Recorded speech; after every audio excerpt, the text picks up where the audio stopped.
The stars above Sector 9X looked calm, but far beyond them, danger was building.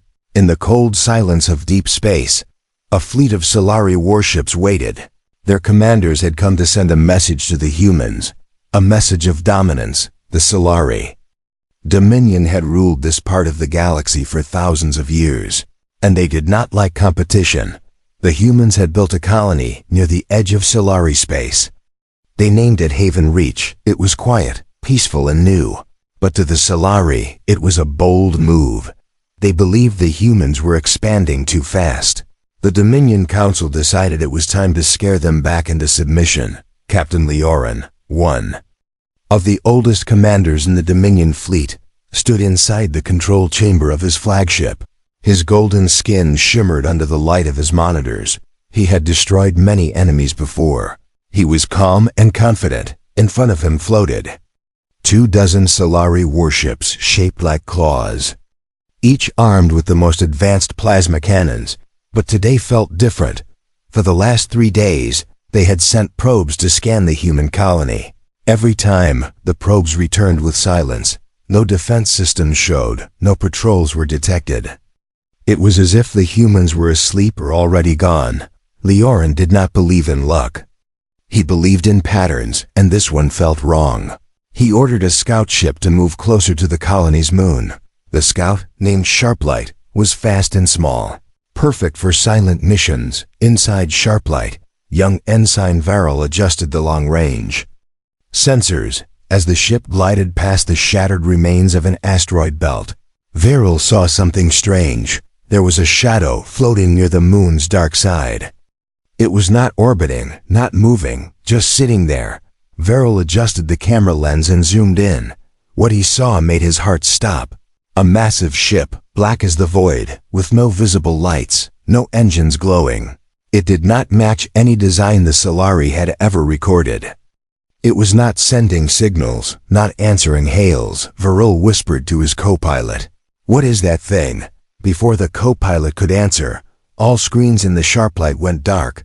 The engines stopped, the lights flickered. A strange pulse ran through the ship like a vibration in their bones. In the Dominion command ship, Leorin watched as the signal from Sharplight vanished. He narrowed his eyes. Something had happened. He ordered another scout to check. But this time, the scout refused. "Sir," said Commander Juro, "I believe we have seen enough." But Leorin was not afraid, not yet. He believed this was just a clever trick. He ordered the fleet to form a wall, slowly moving toward Haven Reach. He wanted the humans to see what real power looked like. Back on Earth, far from the colony, an alert flashed on the main defense screen. A silent signal coded and simple. It read, X-109 in position. Commander Jack Avery looked at the signal and nodded slowly. He picked up a secure communicator and spoke only 2 words, "Release her." On a hidden base beneath the frozen surface of Europa, something began to wake. Huge metal doors opened slowly, revealing a ship that had never been spoken of publicly. Its surface was smooth, black, and cold. It had no name. Only a number, X-109, inside the ship. Captain Megan Doyle stood with her small crew. They wore no standard uniforms, only dark suits with no marks.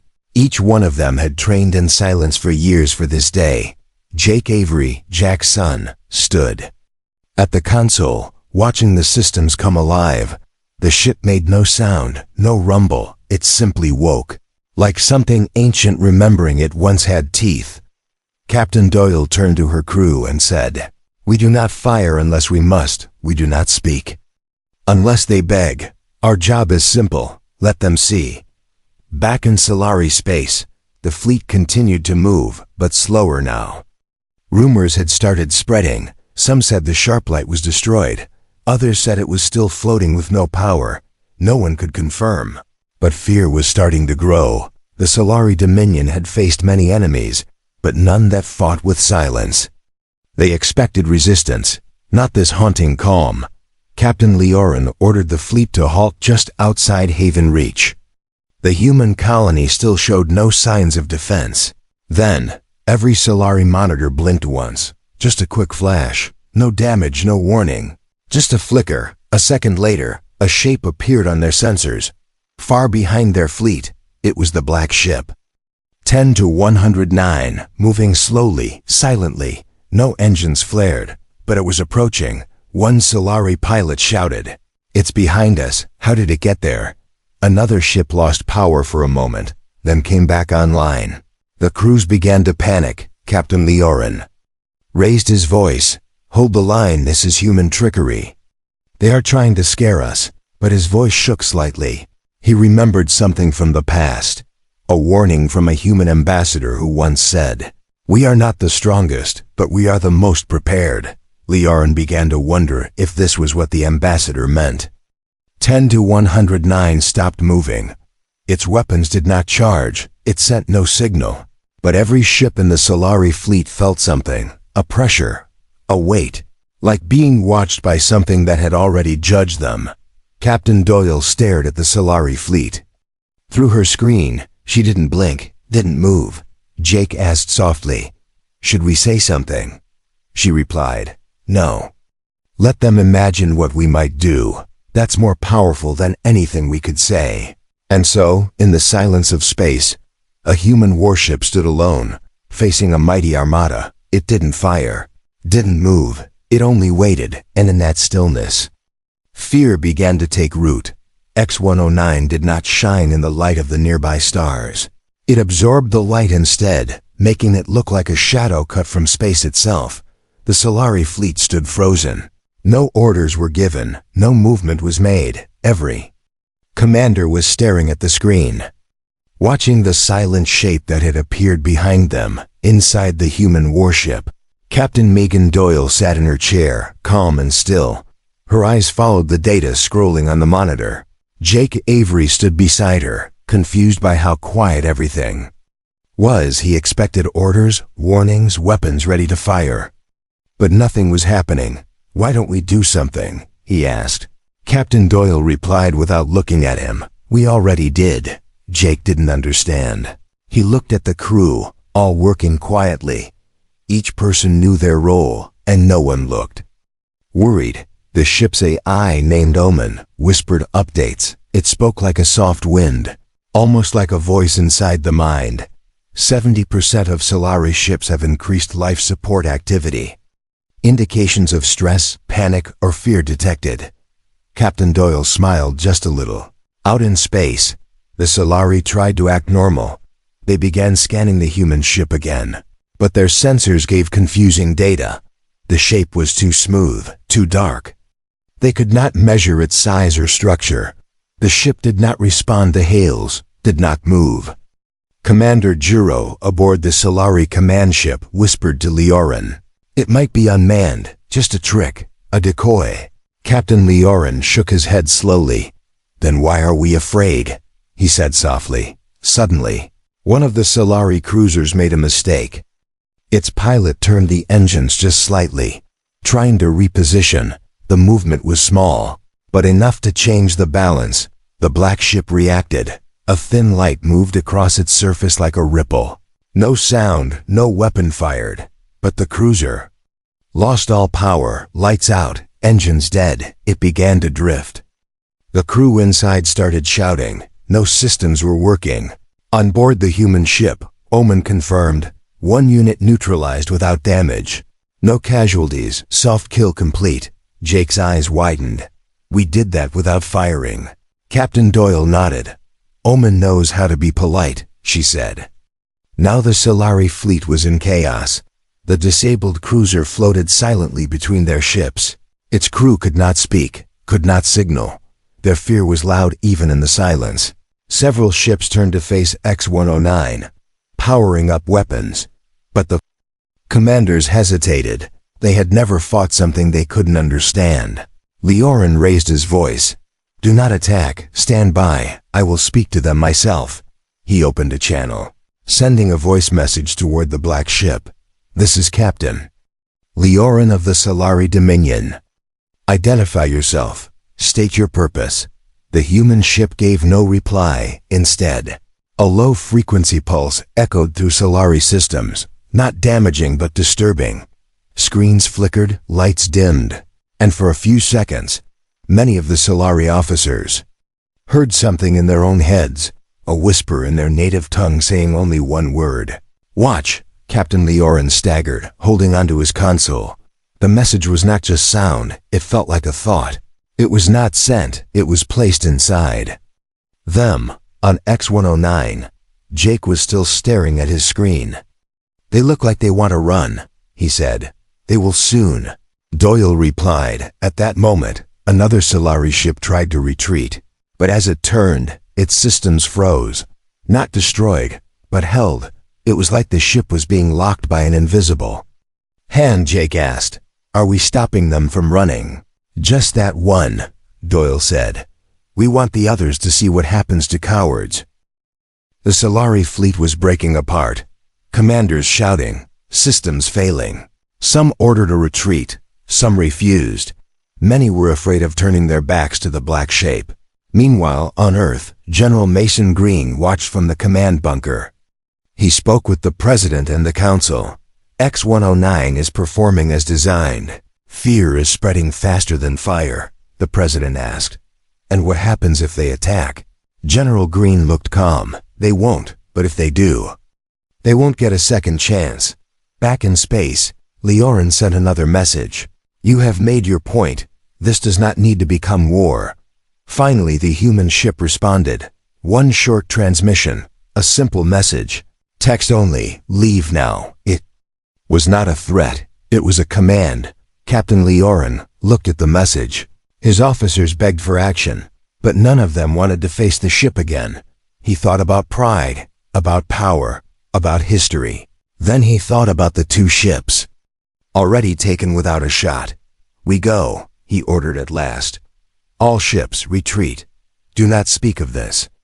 The Solari Armada turned slowly, one by one. The ships disappeared into deep space.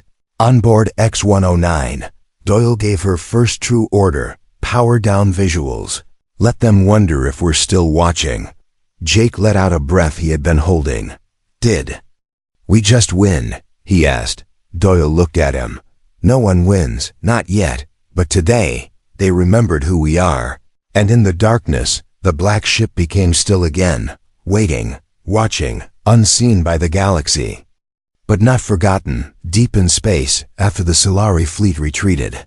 The silence around Haven Reach returned, but it was not the same silence as before. Now it was heavy, thick with meaning. The black warship, X-109, floated quietly like a shadow. With eyes watching everything, Captain Megan Doyle remained seated in her command chair. She had not moved much, only her eyes told the story of someone calculating every breath. Jake Avery walked through the control deck, still trying to understand what had just happened. He looked over at Omen's main terminal. The AI was running smooth as ever, even though it had disabled enemy ships without firing once. "Did we record everything?" Jake asked. Omen replied. "Full transmission and sensory logs archived. Psychological reactions measured, 91% of Solari captains experienced elevated stress levels above combat norm." Jake whistled low. He turned to Captain Doyle. "That's better than a full assault." She gave him a short nod. "That was the goal. Fear makes enemies weak. Panic makes them useless." In the engineering section of the ship, Nora Fields, the lead systems tech, was running diagnostics. The ship hadn't used its energy weapons or rail cannons, just signal interference and the presence of terror. Yet the systems were as hot as if they had fought a full war. Nora shook her head. "You're alive, but you're a monster," she said to the ship. Meanwhile, across the galaxy, the Galactic Alliance met in secret. The sudden retreat of the Solari was a shock. Their report said they were outnumbered, but the truth leaked fast. Some witnesses described a ship that blocked sensors, shut down engines, and spoke directly into minds. Ambassador Virik of the Thalen people raised a shaky hand. "If the humans have such a thing, then balance has been lost. We must investigate." The council voted to send neutral observers to Haven Reach. Under disguise, of course on Earth, the president held a quiet meeting with General Mason Green.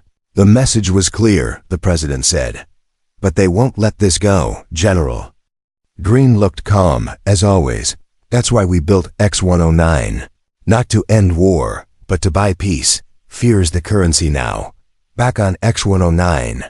The crew entered rest cycle, but Captain Doyle remained awake, staring at the empty space where the Solari fleet once floated.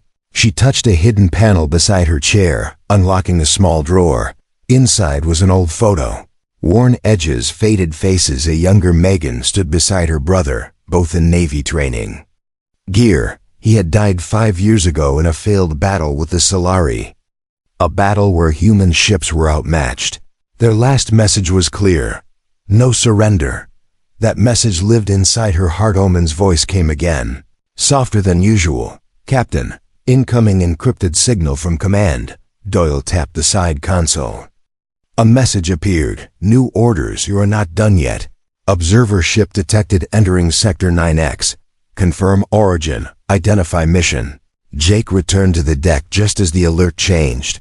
A small cruiser was entering the zone, no weapons powered. Moving slowly, but not transmitting Alliance codes. They're not hiding, Jake said, which means they want to be seen. Good, Doyle replied. Let them see us too. She gave a silent signal, and Omen activated a low-level disruption field, nothing harmful. Just enough to make the cruiser's readings twist and wobble. Inside the observer ship, alien officers panicked as their displays turned into static. Then the black ship came into view, moving across the stars like a ghost. The alien crew had never seen anything like it. One officer dropped their tablet in fear. Their commander ordered a full scan, but the system locked.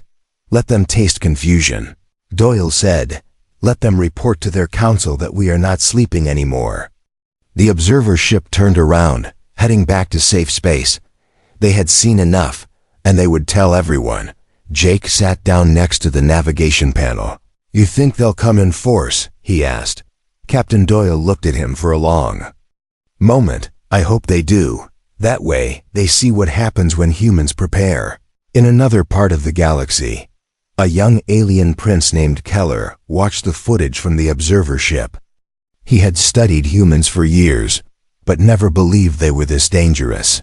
Now he watched a ship move without sound, shut down others without touch. Father, he said, if they have more of these, the war will not be the same, the old king replied. Then we pray they want peace. But Keller did not believe in peace. Not anymore. He believed in power. And he believed Earth had taken a step forward.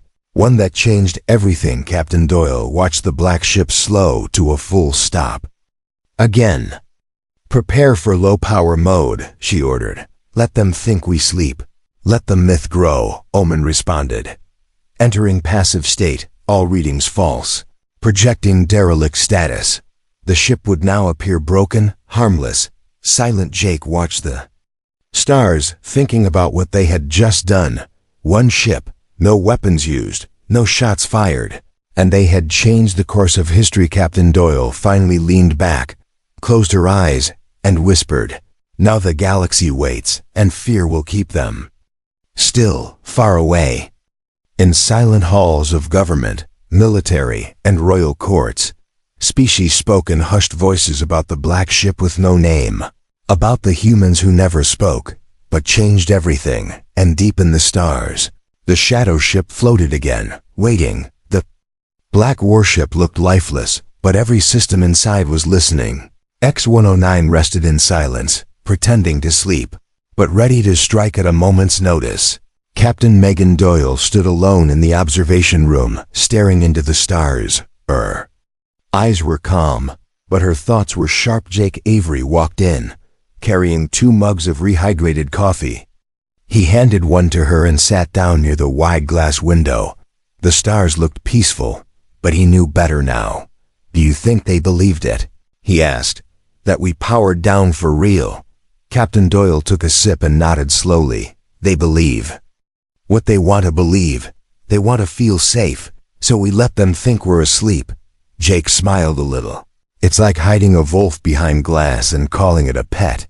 Elsewhere in space, news of the ship was spreading like fire. In back rooms and secret meetings, alien leaders whispered the name no one had given the ship. They called it the Ghost Blade, the Silent Warden, the Death Ship from Earth. At the center of the Galactic Alliance, the High Chairwoman of the Council, Alarin of the Ventari, held a crisis meeting. She looked around the room at the representatives from the major species. Her voice was calm but firm.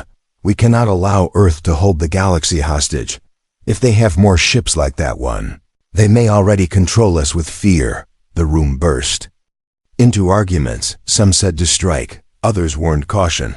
An elder from the Greller simply said, "We saw what it did without firing. What happens if it decides to attack?" Back on Earth, inside a hidden war room beneath the Rockies, General Mason Green watched the Council's response with interest. "They're afraid," he said. "Good, that means we don't need to use force." Yet, the President stood beside him. "And what if they send a fleet? They might come together to destroy." 10 to 109. General Green shook his head. "Let them try. They'll lose before they understand how." Inside X-109, Omen's voice echoed through the chamber. "Incoming signals detected. 3 Alliance ships entering Zone Shadow Echo, approaching slowly, no weapons active." Captain Doyle raised an eyebrow. "Observers again. Or something more." One diplomatic. "Signature confirmed. Possible ambassador-class vessel." Omen replied. Doyle turned to Jake. "Get the crew to position. Passive stance only. I want them to come closer. Let them feel small." The 3 Alliance ships moved slowly. Their hulls glimmered with silver and blue patterns. They had weapons, but none were charged. As they reached visual range, they saw the massive black ship hovering in perfect stillness. Ambassador Kellen of the Halari stood at the window of his ship.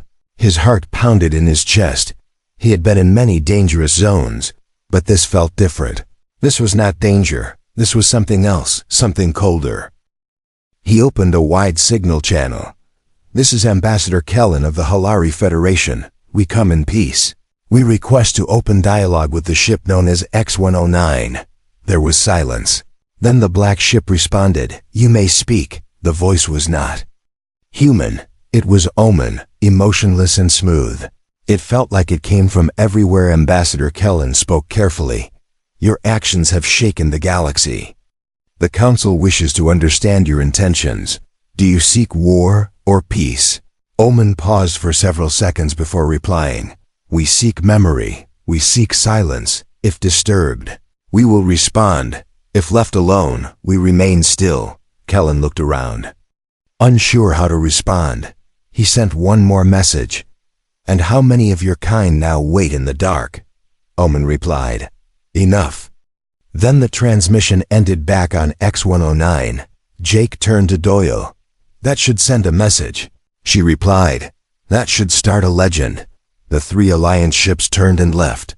Not attacked, not chased, just watched. In the days that followed, star systems lit up with rumors. Some claimed Earth had built 10 ships. Others said one ship had the power of 1,000. The name X-109 became more than a number. It became a warning. In a military academy on the planet Carol, a young alien cadet asked his teacher, "What do we do if the humans come?"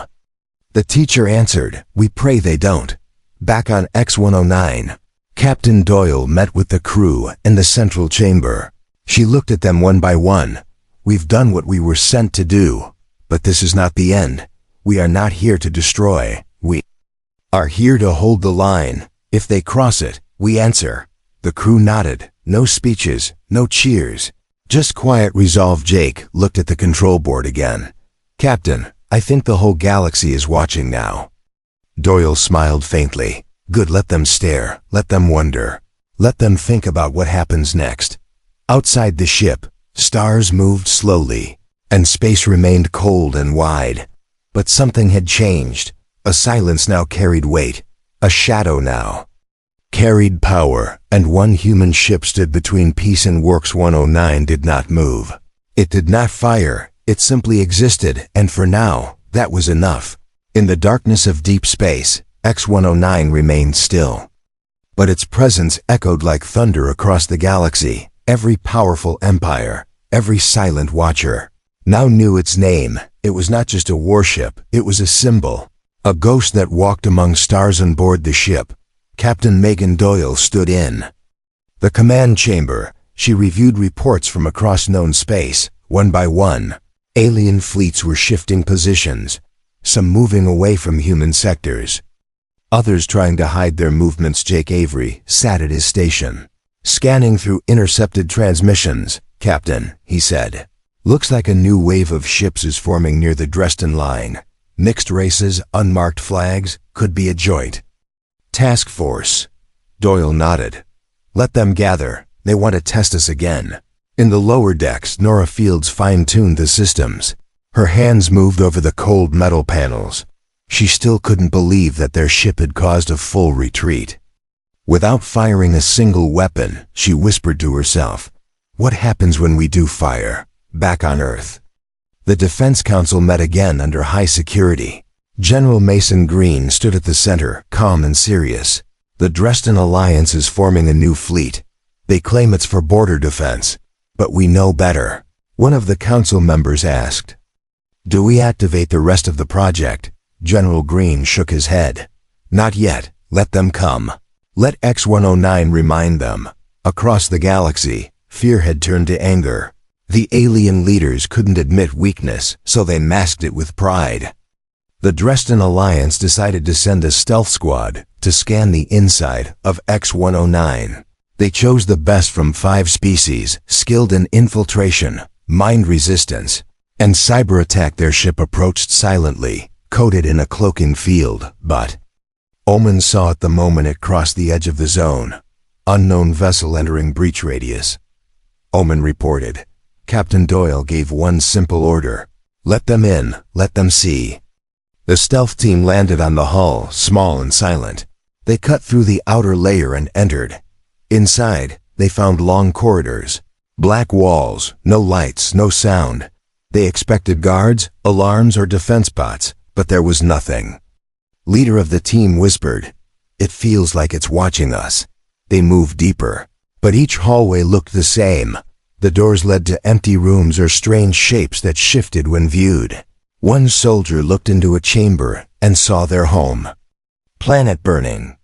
They screamed and collapsed. Another soldier saw a version of themselves aging rapidly. Lost and forgotten, they ran back to the entry point but couldn't find the path again. The team began to break. Their tech failed. Their memories blurred. Omen whispered to Captain Doyle, "Intruders compromised. Psychological integrity collapsed." "Extraction impossible," Jake asked. "Should we help them?" Doyle shook her head. "They entered by force. Let them learn." Within hours, the infiltration team stopped moving. Their minds cracked. Their ship floated dead beside the hull. A silent warning: the Dresden Alliance received the wreckage days. Later, the recovered soldiers could not speak, just stare at the walls and whisper nonsense. The leader said nothing, but the people knew. The humans had done something terrible. And they had not even touched a weapon in a dusty bar on the edge of the Revan system. A traitor whispered to his friend, "I heard they have more of those ships, and each one is different. One melts ships with silence. Another makes time stop." The myths grew. Each race added their fears. Some said the ships were alive. Others said they held the minds of ancient warlords, but only the crew of X-109 knew the truth. It was not about weapons, it was about control. About making the enemy feel small before the battle even started. Captain Doyle stood before her crew. "They will come again, and we will not move. They will send spies, and we will remain still. Our mission is not to destroy. It is to remind them what they tried to forget. Humans are not weak." The crew listened, silent and steady. They knew the job was not glory, not medals. It was patience. It was fear. Jake sat in his station again, watching the stars. "They still don't understand, do they?" he said. Doyle replied, "No, but they will." Outside, space was quiet, but the message was loud. One ship had stood against an armada, had defeated spies with no bullets, had made leaders tremble in their thrones, and still, it had not fired a single shot. The galaxy now feared the silence more than the noise. The stars around X-109 looked peaceful, but inside the ship, tension was building. The crew had not moved for weeks. The warship stayed in the same place, silent, watching, waiting. Captain Megan Doyle knew the quiet would not last. Jake Avery entered the control room with a small data pad in hand. He placed it on the console and said, "Another wave of rumors, Captain. Some say we control black holes now, others think we have a ship that can erase memory." Doyle smiled slightly. "Let them believe whatever keeps them afraid." Omen's voice echoed softly. "Multiple long-range sensors active. We are being scanned by 12 different empires. One transmission has been intercepted. Secure encryption, origin unknown." Jake looked concerned. "Unknown, as in new?" "Correct," Omen replied. "No match found in current species data." Captain Doyle stood and walked to the central screen. A small glowing mark appeared near the border of known space. It pulsed slowly, getting closer. "Send a shadow ping," she ordered. Omen responded instantly. "No response. Object continues approach." "Speed suggests it is not using normal drive systems," Jake asked. "Is it a ship or something else?" "Unknown," Omen answered. "Its movement does not match any known pattern." The crew grew quiet. This was different. Strange things in space were common, but this one moved with purpose, with precision. In a private chamber, Doyle opened a file she had not looked at in years. It was marked Unknown Threat Files, created long ago by Earth intelligence. Inside were stories of lost missions, ships that vanished without cause, strange messages recorded from deep space, things that had never been explained. One report described a lightless object that made entire fleets disappear. No trace, no warning, just silence. The file was never closed because no one returned to finish it. She closed the file and returned to the command chair. "Omen. Alert Earth Command Level 4. Threat. Possible first contact with non-mapped entity. Back on Earth." General Mason Green received the signal in his underground office. He stared at the screen and said, "She finally opened the file." His aide asked, "What do we do, sir?" The general replied, "Nothing, not yet. Let Doyle see what it wants." X-109 remained still as the object drew closer. It was not large, but its energy signature was massive. It shimmered like glass, invisible at certain angles. As it entered visual range, Jake leaned forward. "That's not a ship, that's alive." The object stopped a few kilometers away from X-109. No signals, no lights, no movement. It just floated. Omen analysis. Doyle ordered, energy output stable, life detection inconclusive, radiation levels non-hostile, visual shape shifting. "Every 5 seconds, Omen reported suddenly. Every screen on X-109 blinked, and a message appeared, not in sound or words, but in symbols, floating mid-air. None of the crew had seen anything like it. Jake stared. "What does it mean?" Omen responded. "Language not recognized. Possible communication attempt. Attempting pattern analysis." Captain Doyle stood and spoke directly to the object through a broad spectrum signal. "This is Captain Doyle of human ship X-109. Identify yourself. State your purpose." No reply came, but another set of symbols appeared. Faster this time, sharper suddenly. The crew saw flashes of images, not on the screens, but in their minds. Brief, sharp visions of planets burning, stars cracking open, fleets lost in waves of light. Jake dropped to one knee, clutching his head. Others began shaking. Omen spoke calmly. "Neural interference detected, no lasting damage. Attempt appears non-lethal, possibly a warning." Captain Doyle gritted her teeth. "Show them who we are." Omen, pulse only, passive projection. A deep vibration hummed through X-109. Then space around the ship began to bend slightly. Like gravity folding light, a black halo surrounded the hull. The object floated, motionless for a moment. Then the shifting lights on its surface slowed. It pulsed once. Like a heartbeat, all screens on X-109 cleared. The symbols vanished. Interference ended. Omen reported. "Target now drifting." Energy output decreasing. Jake stood slowly, breathing hard. What was that? Captain Doyle stared at the floating object. A test, a warning, or maybe a greeting, one we couldn't understand, Omen added. Based on its response, our presence altered its behavior. I recommend monitoring, but no engagement. Agreed, Doyle said. Keep recording. Let Earth decide what it was. The object turned slowly and began to drift away. Its lights flickered like fading stars. Jake sat down again, wiping sweat from his forehead. So we scared it off. Captain Doyle shook her head. No, we survived its curiosity. That's enough. For today. Across the galaxy, rumors grew again, not just about X-109 now, but about what it faced. Some said the humans had made a new enemy. Others believed the ship had spoken with something older than time. But no one really knew. Only one thing was clear. The Black Warship, once feared for its silence, had now become the only voice in the dark. The strange object had left, but its presence remained in the minds of the X-109 crew.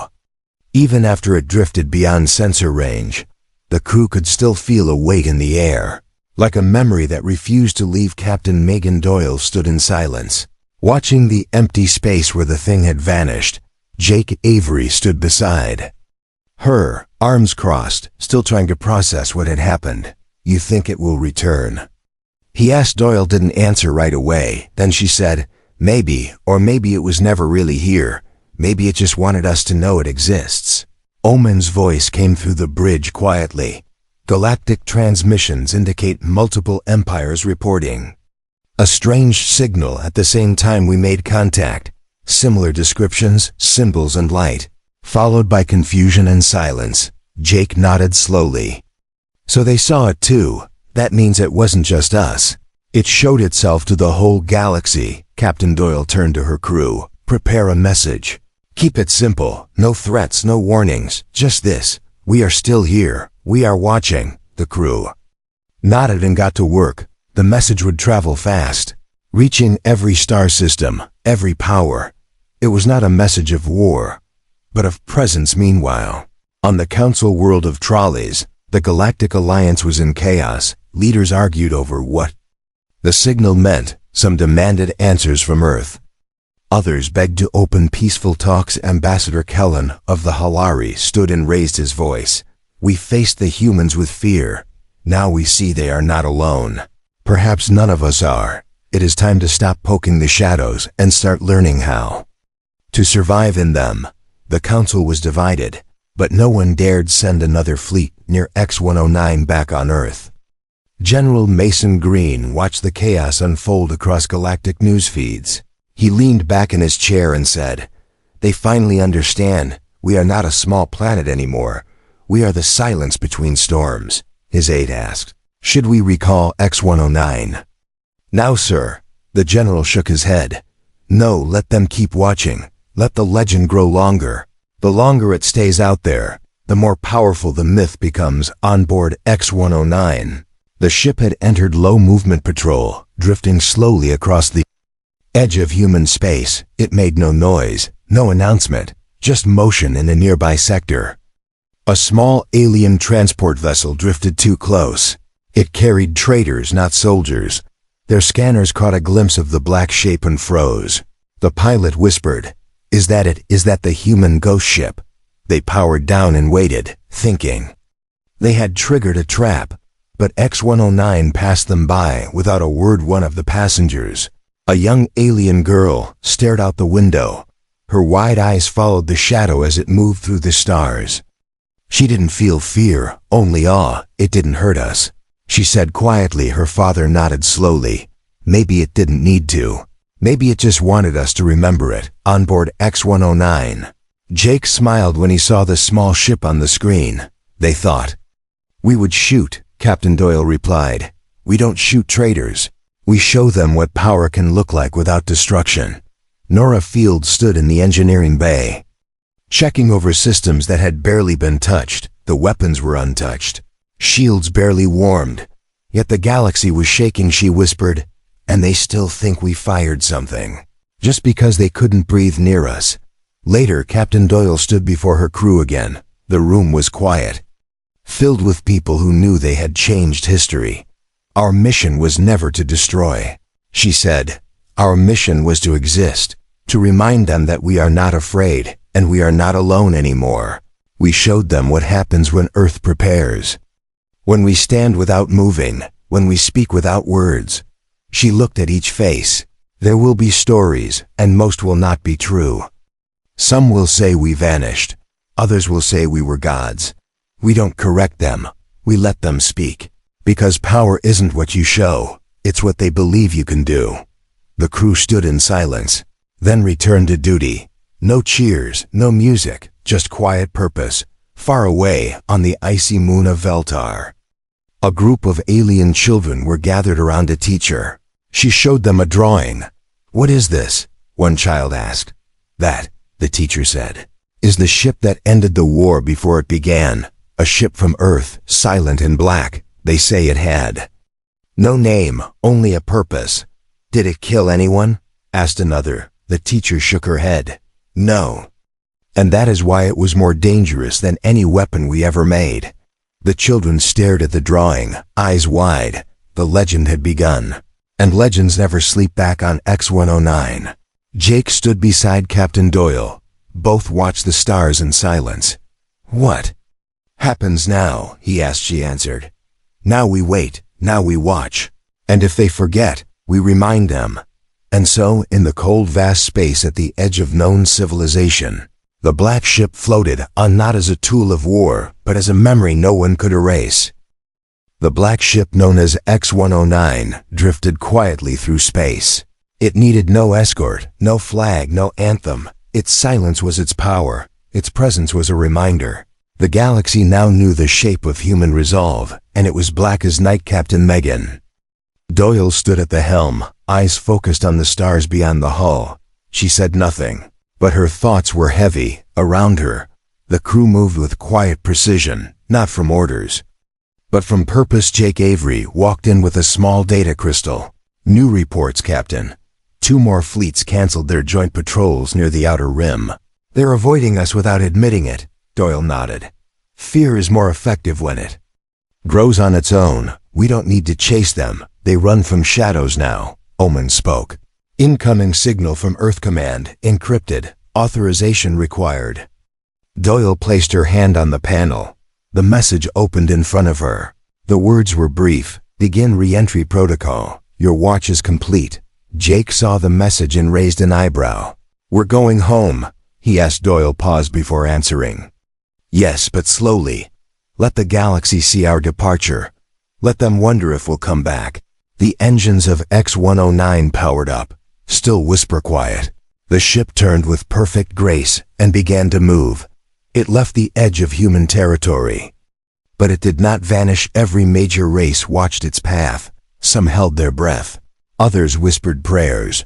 A few gathered fleets in secret, just in case the ship turned around. But X-109 did not turn. It glided past old battlefields and forgotten wreckage. It passed abandoned colonies and ghost stations, places where humans had once been weak. It passed them now as a warning inside the ship. Nora Fields checked the core systems. Everything ran cool, efficient, no damage, no wear, just like the ship had never been tested. She muttered to herself. "We scared them without touching a button. What happens if we ever do?" Back on Earth, in the upper levels of the military complex, General Mason Green prepared for their return. He knew there would be questions, reporters, diplomats, and he would give them the same answer every time. The ship worked exactly as planned. The president met him in the corridor. "Was it worth it?" she asked. Green replied. "The galaxy learned our name without a single battle. That's worth more than 100 wars. Meanwhile, across space, statues were being built, not by humans, but by other species, small monuments with no names. Just a black shape with glowing outlines, in temples, in schools, on defense stations, in one system." A group of young pilots trained using simulations of X-109. They tried to outmaneuver it, outsmart it. None of them ever won. One pilot removed his headset and whispered, "It doesn't need to win, it just waits, and you lose." Captain Doyle knew. The legend was growing, and she let it grow. She knew it would protect Earth more than any wall ever could. Jake walked beside her in the main corridor. When we return, what happens to the ship? Will they keep it active? Doyle looked ahead. No. They'll put it in deep storage, quietly, hidden again. But one day, someone will wake it up, and the galaxy will remember. The ship reached orbit above Earth. It did not land. It hovered like a watchful eye. Earth cities below blinked with lights, unaware of what was coming home in a dark room at Earth Command. Officials voted in silence. They approved the next project without saying a word. The file read, X-110, design begins immediately, but no one dared speak of it aloud. Not yet on the deck of X-109. Captain Doyle gave her final orders. Crew transfer begins in 1 hour. Deactivate external systems, prepare for dark mode. Jake placed his hand on the control panel for the last time. Feels strange, leaving it here. Like walking away from a giant. It's not going anywhere. Doyle said. It's just sleeping, waiting for the day someone wakes it up. And reminds the stars what silence really means. As the last shuttle left the hangar, 10 to 109 powered down, its lights faded, its engines cooled. The ship became still once more. A monument of silence in low orbit and across the galaxy. People remembered. They remembered the day a single ship changed the meaning of power. The day silence spoke louder than war. The day humans showed the galaxy that they had not just survived, but learned, adapted, evolved. The ship had no name, but every species gave it one in their own language. And every version meant the same thing. Do not wake the human warship. Do not test Earth again.